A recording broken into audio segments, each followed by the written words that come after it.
আপোনালোকে চাই আছে জেবি নিউজ। এই মুহূৰ্তত জনাই আছো এক গুৰুত্বপূৰ্ণ খবৰ। আন্তঃৰাষ্ট্ৰীয় নাৰী স্বাস্থ্য সুৰক্ষা দিৱস উপলক্ষে মৰিয়নিত ভাৰতীয় সেনাৰ উদ্যোগত আন্তঃৰাষ্ট্ৰীয় নাৰী স্বাস্থ্য সুৰক্ষা দিৱস উদযাপন কৰা হয়। আজি মৰিয়নি উচ্চ মাধ্যমিক বালিকা বিদ্যালয়ত আন্তঃৰাষ্ট্ৰীয় নাৰী স্বাস্থ্য সুৰক্ষা দিৱস উপলক্ষে মৰিয়নিৰ ভাৰতীয় সেনাই 11 নং ৰেজিমেণ্টৰ উদ্যোগত আৰু মৰিয়নি উচ্চ মাধ্যমিক বালিকা বিদ্যালয়ৰ শিক্ষক শিক্ষয়িত্ৰীৰ সহযোগত নাৰী স্বাস্থ্য সজাগতা সন্দৰ্ভত এখনি সজাগতা সভা অনুষ্ঠিত কৰা হয়। এই অনুষ্ঠানত নকছাৰী ক্ষুদ্ৰ প্ৰাথমিক স্বাস্থ্য কেন্দ্ৰৰ চিকিৎসা বিষয়া ডাক্তৰ পিংকি বৰুৱা কটকীৰ লগতে কেইবাগৰাকীও সেনা চিকিৎসক বিষয়াই অংশগ্ৰহণ কৰি ছাত্ৰ ছাত্ৰীসকলক উদ্দেশ্যি নাৰীৰ স্বাস্থ্য সজাগতা সম্পৰ্কে ভাষণ প্ৰদান কৰে।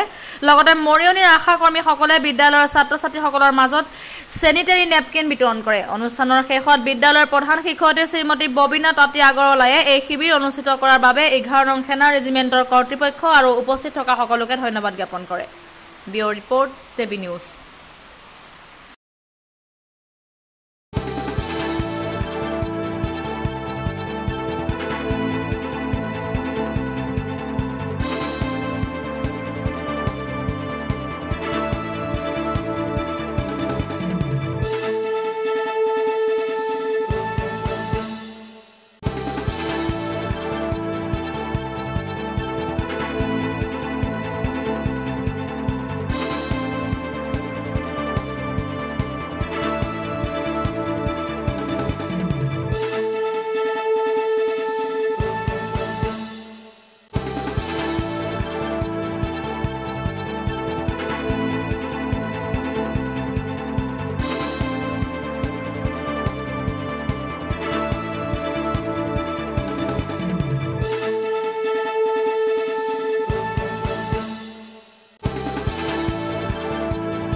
इंडियन आर्मी को बिलोंग करते हैं।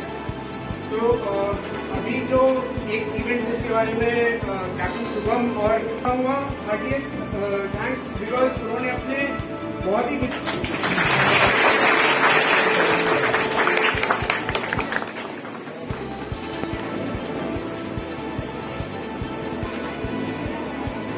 International day of action for women's health day আজি লগতে আজি মেনচুৰেশ্যন হাইজিন ডে।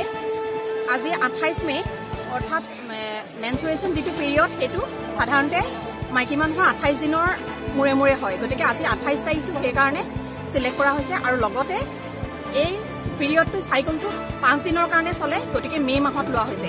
সেইকাৰণে এই দিনটোতে মেনচুৰেশ্যন হাইজিন ডে হিচাপে পালন কৰা হয়। আৰু আমাৰ ইয়াৰ মৰিয়নিৰ MESৰ 10 নং ফিল্ড ৰেজিমেণ্টৰ যিসকল সৈনিক তেওঁলোকে আমাৰ মৰিয়নি উচ্চ মাধ্যমিক বালিকা বিদ্যালয়ত এটা হেল্থ এৱাৰনেছ প্ৰগ্ৰেম আৰম্ভ কৰিছে। আৰু আমাৰ এই মৰিয়নি উচ্চ মাধ্যমিক বালিকা বিদ্যালয়খন মৰিয়নিৰ ভিতৰত একমাত্ৰ স্ত্ৰী শিক্ষাৰ অনুষ্ঠান। গতিকে তেওঁলোকে চাগে সেইকাৰণে আমাৰ এই বিদ্যালয়খন এই প্ৰগ্ৰেমটোৰ কাৰণে চিলেক্ট কৰিছে। আমি অতি সুখী তেওঁলোকে এনেকুৱা এটা গুৰুত্বপূৰ্ণ অনুষ্ঠান আমাৰ বিদ্যালয়ত পতাৰ কাৰণে আৰু তেওঁলোকক আমি আন্তৰিক ধন্যবাদ জ্ঞাপন কৰিছোঁ। 10 নং ফিল্ড ৰেজিমেণ্টৰ সৈনিকসকল আৰু লগতে এগৰাকী ডক্টৰ, তেওঁ হৈছে ডক্টৰ পিংকি বৰুৱা কটকী।